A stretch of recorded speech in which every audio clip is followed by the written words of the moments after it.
Buenas noches, bienvenidos a esta segunda sesión síncrona, esta primera sesión síncrona del módulo de Derecho Constitucional.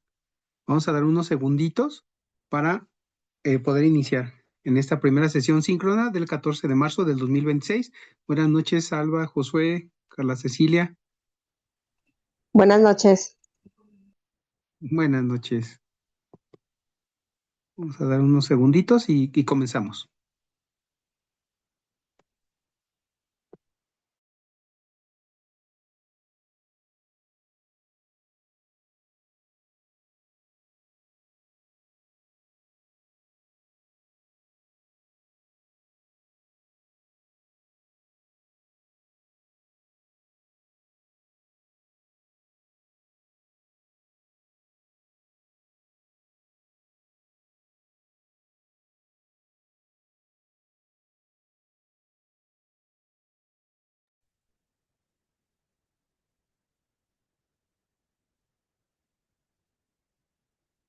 Bueno, buenas noches de nueva cuenta.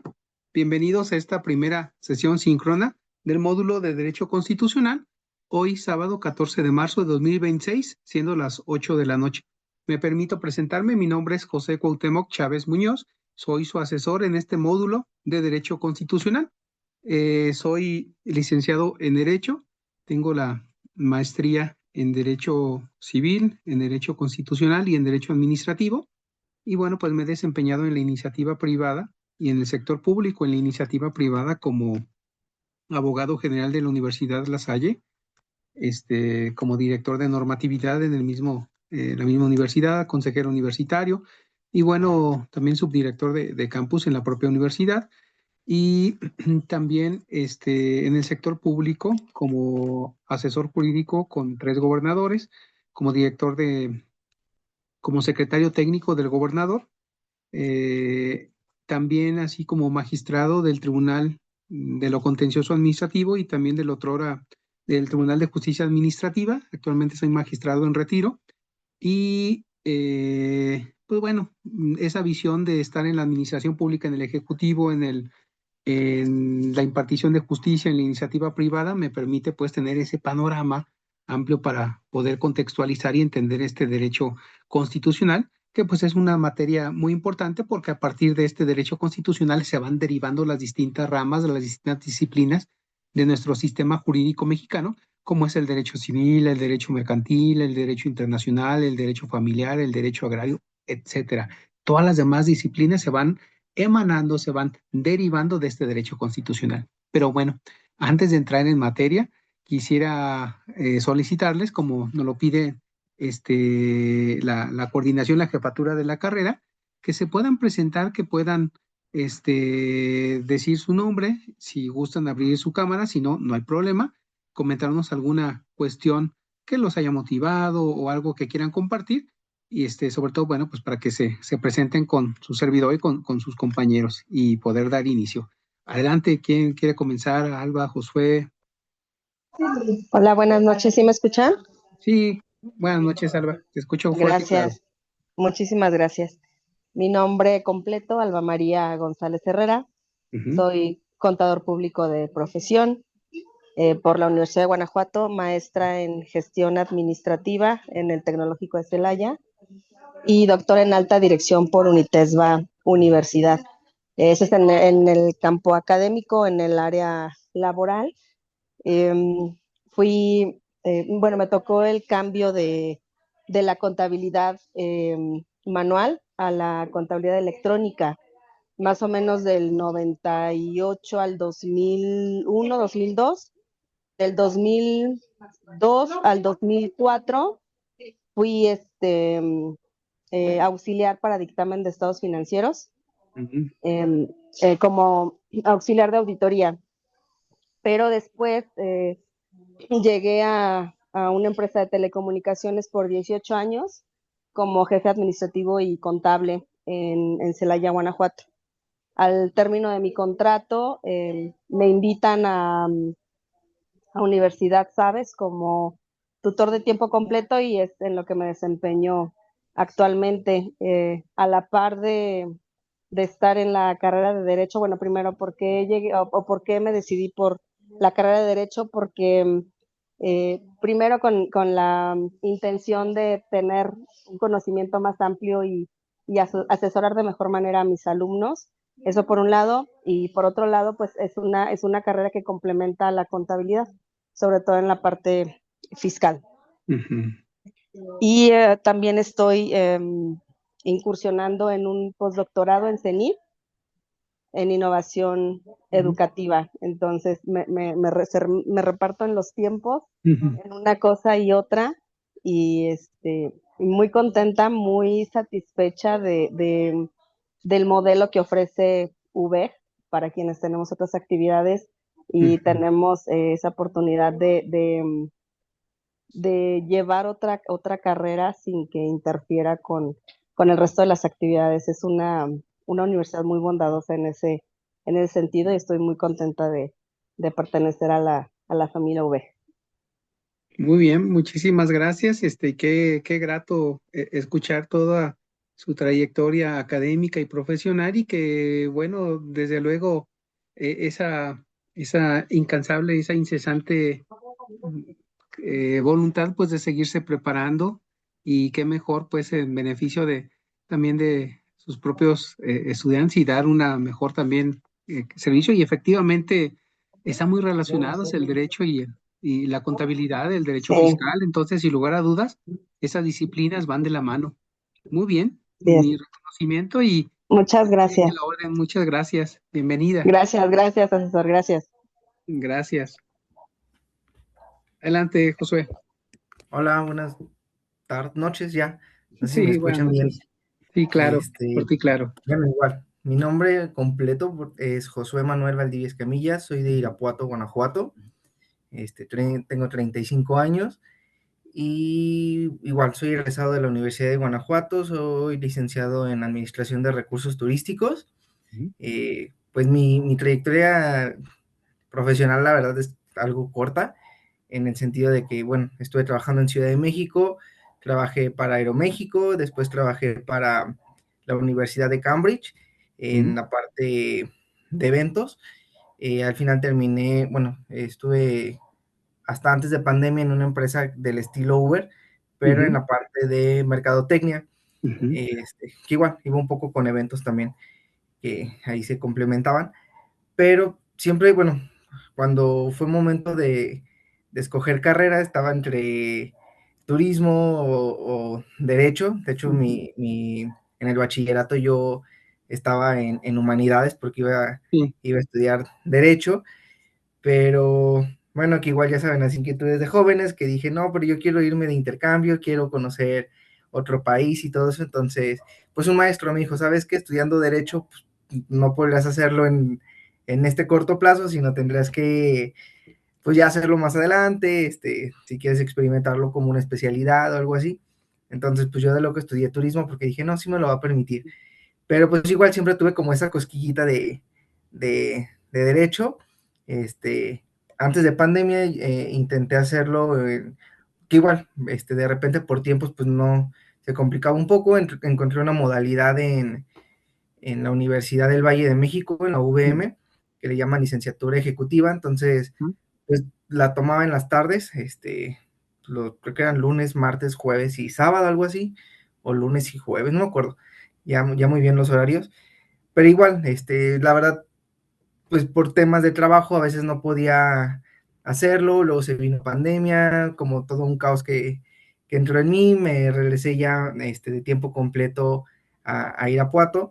Entonces intenté hacerlo durante pandemia, estudiar derecho, pero pues igual, pues por la carga de trabajo a veces decía no quería quedar mal en un lado, en otro. Entonces lo Ujú. pausé y luego retomé recién ya, que ya estuvo como bien asentado mi trabajo, pues apenas ahora en enero.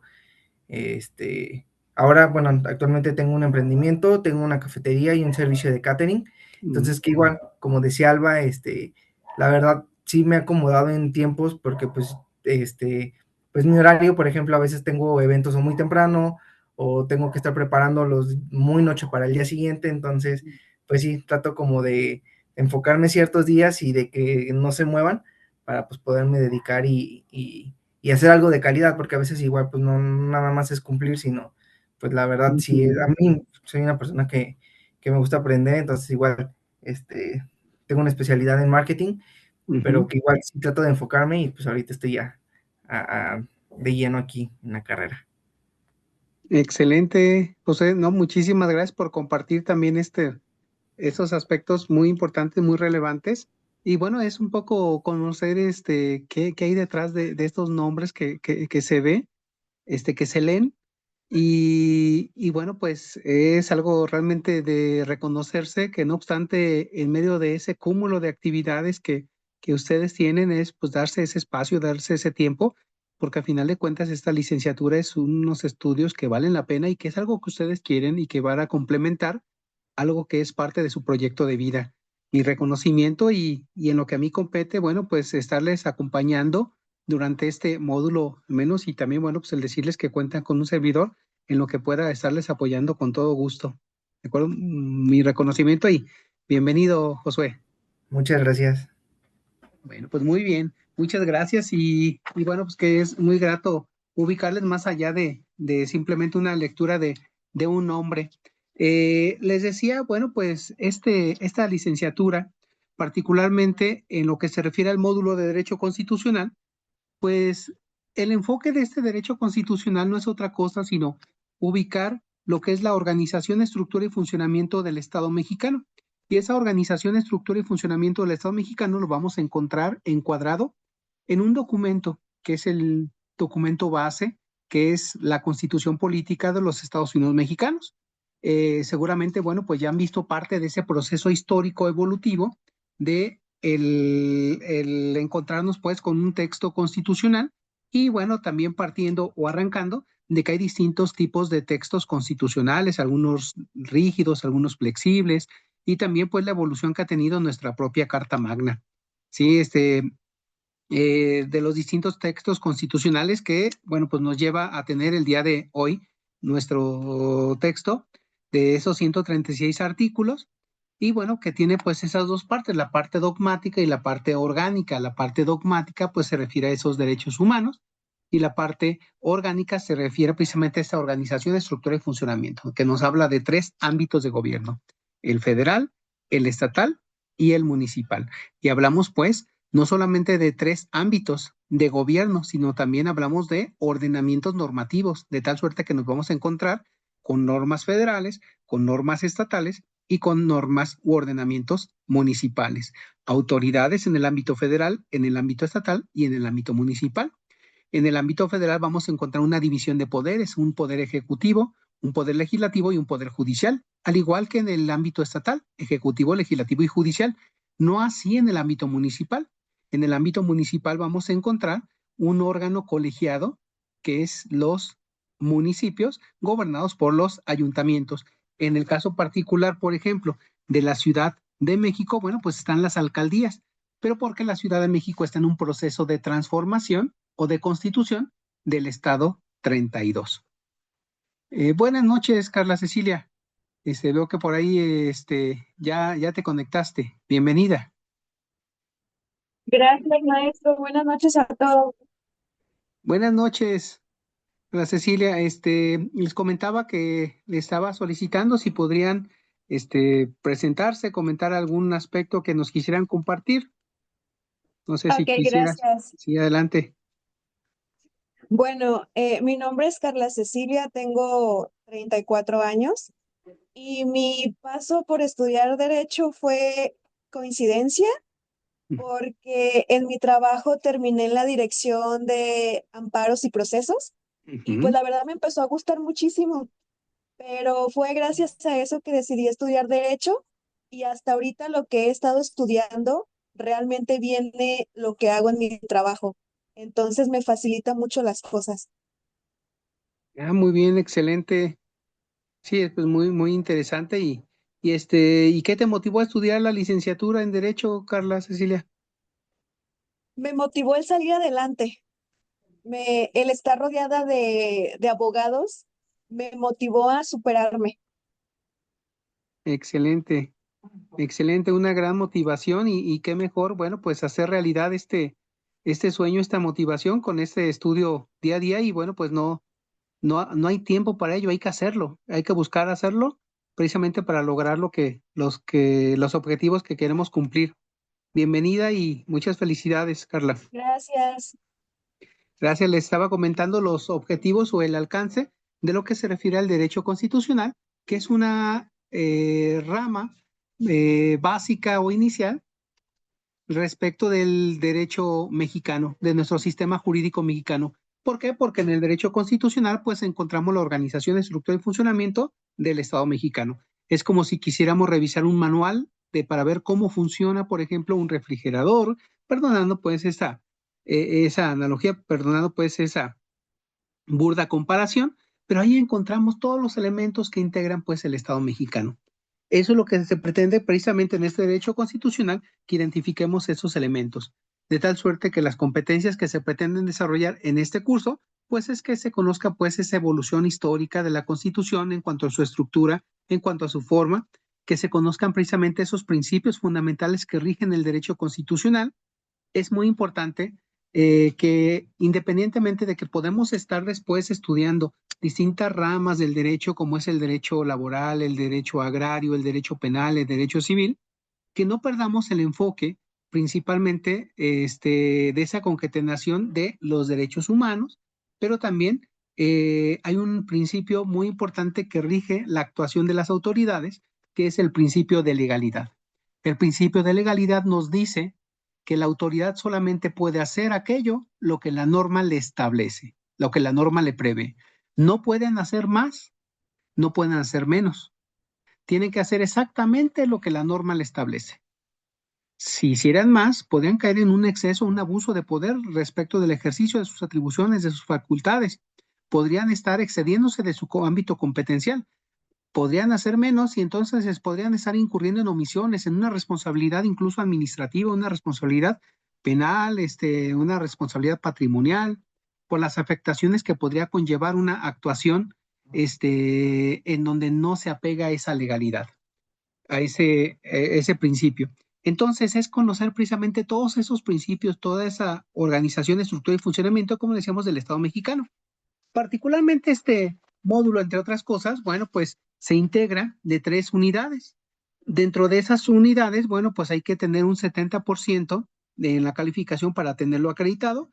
En cada unidad, bueno, pues vamos a encontrar varias lecciones y dentro de esas lecciones, pues vamos a encontrar los distintos retos. Eh, Se tienen 3 y media semanas, 24 días naturales, y como les compartía también en este cronograma, se atraviesa pues unos periodos de inactividad, particularmente el tema del asueto, que es el próximo lunes, en donde no estaría corriendo ese el tiempo, pero también particularmente en la fecha de la llamada Semana Santa, en donde precisamente también va a ser inactivo, pero también pueden estar trabajando para aprovechar, si su tiempo se lo permite, y poder avanzar en los trabajos del módulo. Sí, sería pues importante y recomendable si tuvieran ese espacio. Además, desde luego, pues de disfrutar de si tuvieran la oportunidad de ese descanso, bueno, pues también aprovecharlo pues para avanzarle en el módulo. Como les decía, son 6 retos. En el reto número 1, pues es un cuestionario. El cuestionario es cómo entendemos la Constitución y la forma por la que vivimos. Para poderlo contestar, debimos de haber leído la lección 1 y la lección 2, lo que es la Constitución mexicana, la supremacía constitucional y los tratados internacionales, que no es otra cosa también de conocer la estructura normativa, lo que es la pirámide de Kelsen, la pirámide, pues, jerarquía normativamente hablando, de la Constitución, que se encuentra como en la cúspide de los ordenamientos normativos, de tal suerte que cualquier otro ordenamiento que encontremos en el sistema jurídico mexicano no puede ir en contra de esa escala normativa que tiene nuestro sistema jurídico mexicano. Y hay algunos mecanismos precisamente que van a estar protegiendo y que van a estar velando que esos textos que se van a encontrar debajo de la Constitución no se opongan a lo que dice la norma constitucional. E incluso también el actuar de los servidores públicos, de los funcionarios, que no contradigan lo que dice la Constitución. Y ahí nos encontramos con algunos mecanismos de protección, como es el juicio de amparo, como son las acciones de inconstitucionalidad, como son las controversias constitucionales, en donde el eje rector nos marca la Constitución, que es la referencia. Y en esa cúspide encontramos, además de lo que dice nuestra Constitución, las leyes federales, los tratados internacionales, en donde también hay varios principios, que es la progresividad respecto del derecho, respeto a los derechos humanos. Si en los tratados internacionales hay mejores derechos que protejan de una mejor forma a los seres humanos, pues entonces el sistema jurídico mexicano va a tomar precisamente esos derechos que resulten más benéficos para la población nacional, ¿sí? Y no solamente para los mexicanos, sino para toda la población que se integre o que conformen pues el Estado mexicano. Recordemos que el Estado se integra de 5 elementos. El Estado en abstracto: una población, un territorio, un gobierno, un orden normativo, las leyes, y el fin, que es la teleología del Estado, que es la obtención del bienestar público temporal. Una población que se integra por nacionales y extranjeros. Los nacionales pueden ser ciudadanos, ¿sí? Obtienen 18 años, obtienen la ciudadanía. Los extranjeros que pueden tener una residencia provisional o una residencia permanente. También dentro de los nacionales pues están los naturalizados o los que fueron nacidos, ya sea atendiéndose pues al principio del derecho de suelo o el derecho de sangre. Derecho de suelo porque nacieron en territorio nacional, aunque sus padres sean extranjeros, por el hecho de nacer dentro del territorio nacional ya son mexicanos. O bien nacen fuera del territorio nacional, pero uno de sus padres al menos es mexicano, entonces atendiendo a ese principio del derecho de sangre, pueden acceder a la nacionalidad mexicana. Entonces forman parte todo ese cúmulo de personas de la población dentro del Estado mexicano. El territorio, que se integra por las 31 entidades federativas y la Ciudad de México. Además, bueno, pues las islas, los cayos, arrecifes, las islas Guadalupe, Revillagigedo, todo lo que determina el artículo 42 de la Constitución, eso es lo que integra pues el territorio nacional, incluyendo el subsuelo, incluyendo el espacio aéreo, incluyendo el espacio marítimo. Todo eso forma parte del territorio nacional. Los ordenamientos normativos, como les decía, la Constitución, las leyes federales, los tratados, las leyes ordinarias, todos esos ordenamientos forman parte de las leyes. Y en los 3 ámbitos, las leyes federales, las leyes estatales y las leyes municipales, los ordenamientos en los 3 ámbitos de gobierno. Entonces, la población, un territorio, ¿sí? El orden normativo, un gobierno. Hay 3 órdenes de gobierno: el federal, el estatal y el municipal. En el federal hay una división de poderes. Ejecutivo lo encabeza la Presidencia de la República. Y la Presidencia de la República no es ella sola, sino que tiene una administración pública federal que puede ser centralizada y una administración pública que puede ser descentralizada. La centralizada es el llamado gabinete legal, que son las secretarías: Secretaría de Gobernación, de Hacienda y Crédito Público, de Educación Pública, de Seguridad Pública, de Salud, etcétera. Todas las secretarías es la administración pública centralizada o también llamado gabinete legal. Y también está el gabinete ampliado, que es la administración pública descentralizada o también llamada paraestatal. ¿Cuáles son? No son las secretarías, son las empresas, las entidades, los organismos que se van a encargar de un tema técnico en particular. Temas energéticos, Pemex, Comisión Federal de Electricidad. Temas de salud, Instituto Mexicano del Seguro Social, el ISSSTE, por ejemplo. Tema de vivienda, en Infonavit, por ejemplo.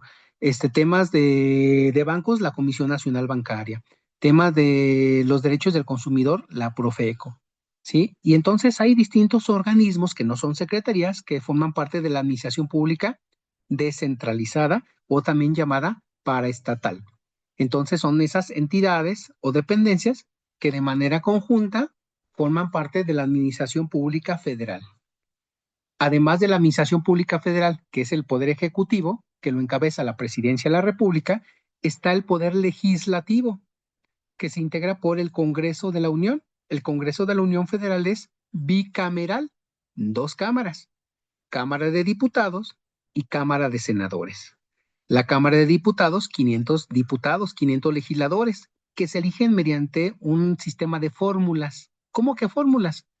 La fórmula se integra por un propietario y un suplente. Esa es una fórmula, propietario y suplente. Hay 300 diputados de mayoría relativa y 200 diputados de representación proporcional.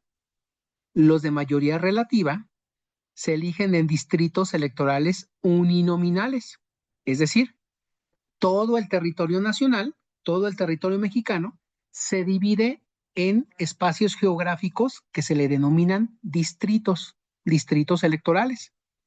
Aquí, por ejemplo, en el estado de Guanajuato, por citar un ejemplo, hay 14 distritos electorales uninominales.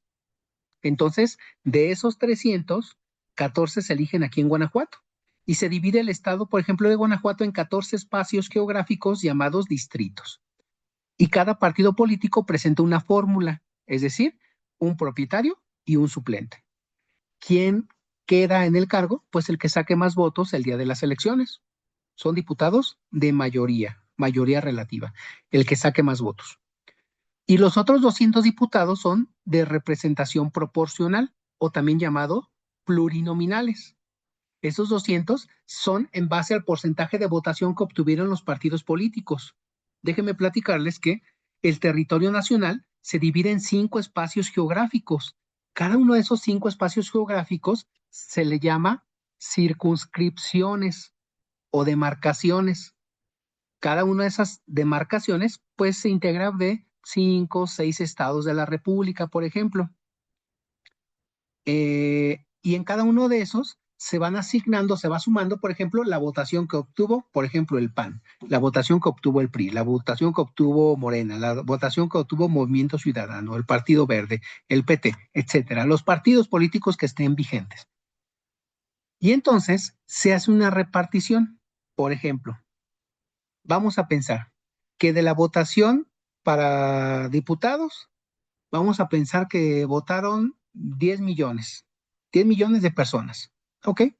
Entonces, en base a ese porcentaje de votación, vamos a ver, el partido A obtuvo 3 millones, el partido B obtuvo 2 millones, el partido C obtuvo 1 millón. Y entonces hacemos como una reglita de 3. ¿Sí? Si con 10 millones tenemos 200 diputados por repartir, con 3 millones, ¿a cuántos nos toca? Y entonces hacer la repartición, pero se hace en cada una de esas circunscripciones o en cada una de esas demarcaciones. Como son 5, en cada una de esas se reparten 40 diputados. 5 por 4, por 40 son los 200 diputados. Entonces, son diputados de una determinada circunscripción, pero es en base al porcentaje de votación que haya obtenido el partido político, y entonces el partido político presenta una lista y ya dependiendo del porcentaje de votación que haya obtenido, pues a lo mejor logrará meter, por ejemplo, en una circunscripción que tiene derecho a meter 40, pues a lo mejor meterá 11, meterá 8, meterá 20, dependiendo, pero es importante, desde luego hay algunas otras reglitas complementarias que también son importantes, como por ejemplo, una de ellas es la paridad de género. ¿Se han oído hablar de este principio constitucional que es la paridad de género? ¿Quién lo recuerda que nos pudiera comentar? El principio de paridad de género. Carla, Alba, Josué. Si no mal recuerdo, o sea, Sí. sí tiene que ver como un equilibrio en cuanto al porcentaje de hombres y mujeres que estén representados ahí en la Cámara bueno, en el Congreso. Ajá. Así es correcto. No puede haber una mayoría de uno de los géneros. Históricamente hablando, bueno, quien tenía una mayoría era el género masculino, eran los hombres. En este orden de ideas, bueno, pues no puede haber una mayoría. Y si hubiera una mayoría, dice la ley que hay algunas acciones afirmativas que sería válido que la mayoría fuera de mujeres, porque son acciones afirmativas precisamente para contrarrestar esa inequidad, esa cultura que habría que ir acabando con ella, ¿sí? De que solamente es para los hombres. Entonces, se requieren temas más profundos que eso, ¿verdad? Una reflexión más profunda que eso. Entonces, bueno, pues así se integran esos 200 legisladores, que son diputados de partidos, representan el porcentaje que obtuvieron los partidos. Y los otros 300 son de mayoría relativa, porque directamente representan a la población en cada uno de su distrito. Los senadores de la República son 128 senadores, ¿sí? Los cuales son 64 de mayoría relativa. Es decir, cada partido político presenta dos fórmulas, propietario y suplente. El partido político que gana en un estado mete a dos senadores. Si, por ejemplo, en el estado A ganó el partido A, pues el partido A mete dos senadores. Y así, por ejemplo, en la Ciudad de México ganó Morena, pues Morena mete dos senadores. En Aguascalientes ganó el PAN, pues el PAN mete dos senadores. En Coahuila ganó el PRI, pues el PRI mete dos senadores. Y así sucesivamente. Y entonces el partido político que queda en segundo lugar mete a un senador. Esos son senadores de primera minoría. Entonces tenemos 64, porque son 31 entidades federativas y la Ciudad de México 32 por 2, 64, 64 de mayoría relativa, 32 de primera minoría, que es el partido que quedó en segundo lugar, y los otros 32 son de representación proporcional o plurinominales, que es el porcentaje de votación que obtuvieron los partidos políticos. Y entonces ya se integran 128 senadores. Y así se integra el Congreso de la Unión. El Poder Judicial se integra por 9 ministros. Por ahí estaba, y ya había comentado, pero están trabajando en el proceso, porque todavía en el programa, en el módulo aparecen 11 ministros, pero son 9 ministros con la reforma al Poder Judicial. 9 ministros, un consejo de disciplina judicial, los tribunales colegiados de circuito, los tribunales unitarios de circuito, los juzgados de distrito y juzgados especializados en el ámbito federal. Eso integra el Poder Judicial Federal, el Poder Legislativo Federal y el Poder Ejecutivo Federal. Todos esos son los poderes de la Unión. En cada una de las entidades federativas tienen un reflejo muy similar. Nada más la diferencia es que el Ejecutivo Estatal es el gobernador o gobernadora, también con su administración pública centralizada y descentralizada, las secretarías y las dependencias, y a diferencia de que es bicameral, el poder legislativo a nivel federal, en el ámbito federal, en el ámbito local es unicameral, una sola cámara. Por ejemplo, en el Congreso de Guanajuato son solamente 36 diputados, 22 de mayoría relativa y 14 de representación proporcional. Los 22 se eligen en 22 distritos electorales. En cada uno de los distritos se eligen a un diputado, en una fórmula, propietario y suplente. Y el Poder Judicial, bueno, pues tiene su Supremo Tribunal o Tribunal Superior de Justicia y los juzgados especializados, pues en materia civil, mercantil, familiar, penal, etcétera. Y en el ámbito municipal, bueno, pues están los ayuntamientos. Ahí encontramos funciones ejecutivas, legislativas y jurisdiccionales, pero no hablamos de una división de poderes. Hablamos de un órgano colegiado llamado ayuntamiento, que lo encabeza un presidente municipal o presidenta, síndicos y regidores, que son los que se eligen por representación proporcional. Y bueno, esos son los ámbitos de gobierno. Y eso lo vamos a responder en este primer cuestionario, en donde, bueno, pues ahí está respondiendo y será una segunda oportunidad. El reto 2 es el constituyente permanente. En el reto 2, no debemos de olvidar que las fases del proceso legislativo es iniciativa, discusión, aprobación, promulgación, sanción, publicación e iniciación de la vigencia. ¿Sí? No se les olvide, de acuerdo con el 135 de la Constitución, que en el caso de las reformas constitucionales, reformas a alguno de esos 136 artículos, además de la aprobación en Cámara de Origen y Cámara Revisora, diputados y senadores, se requiere la aprobación de la mayoría de los congresos locales. Si son 32 congresos de los estados, se requiere la aprobación de por lo menos 17 congresos locales para que pase una reforma a la Constitución. ¿Sí? Ahí mismo, bueno, pues hay que ponerlo en este constituyente permanente, un flujograma, y hay que poner un ejemplo de las reformas constitucionales. Entren a la página de la Cámara de Diputados del Honorable Congreso de la Unión y ahí vienen las reformas que ha tenido la Constitución históricamente. ¿Cuáles son las reformas? Pongan un ejemplo, que la reforma de la Guardia Nacional, que la reforma en materia laboral, que fue la última, la del 3 de marzo de este año, por ejemplo, de que se reduce de 48 horas a 40 horas la semana laboral, por ejemplo. El reto 3 es el caso Marbury contra Madison, que nos habla precisamente de una problemática que se suscitó en la Unión Americana, en Estados Unidos de Norteamérica. Sale un partido político, sale un gobierno de una estirpe o de otra clase política, y entonces el que viene no quiere reconocer los nombramientos que dejó el que se fue. Hagan de cuenta, vamos a pensar que en su momento cuando salió Enrique Peña Nieto, que él era del PRI, por ejemplo, dejó unos nombramientos. Llegó el presidente en ese entonces, Andrés Manuel, y dice, pues yo no voy a reconocer los nombramientos que tú dejaste, y hazle como quieras y no te voy a dar los nombramientos. Y entonces, a final de cuentas, esa discusión que se dio allá en Estados Unidos llevó a varias reflexiones muy interesantes que nos hablan sobre la interpretación de la Constitución, la supremacía, quienes tienen derecho a interpretar las acciones, las controversias, y son algunas reflexiones y hay que participar en un foro y hacer algunos planteamientos al respecto. Por ahí les compartí algunas lecturas también interesantes en ese sentido. El reto 4 es los derechos humanos y la Constitución, que deben de ubicar algún tema en donde se haya visto la necesidad de que hayan intervenido el Poder Judicial para manifestarse sobre el derecho o no que se tiene, e incluso si hay algún derecho o algún tratado internacional al respecto, y pueden tocar algún tema, por ejemplo, de manera ejemplificativa, el derecho al aborto, el derecho a la vida, el derecho al debido proceso, por ejemplo, algún tema de los derechos migratorios, algún tema al que ustedes gusten, pueden entrar también, por ejemplo, a páginas de la Suprema Corte de Justicia de la Nación y ver ahí varios de los comunicados de algunos temas que hayan interpretado, y esa válidamente puede ser una noticia que pueden poner en el reto 4. En el reto 5 es un cuestionario que es sobre la división de poderes, que pues hay que estarlo respondiendo respecto de lo que les decía de los 3 órdenes de gobierno y de la división de poderes de ejecutivo, legislativo y judicial, para culminar con el reto 6, que se refiere a la inconstitucionalidad y la controversia, que hay una lectura que hay que hacer de las acciones de inconstitucionalidad. Directamente hay una acción de inconstitucionalidad que realizó el ministro ponente, Alberto Pérez Dayán, sobre la ley de remuneraciones de los servidores públicos. Esta ley de remuneraciones de los servidores públicos se consideró que era inconstitucional porque violaba algunos derechos que estaban amparados en la Constitución.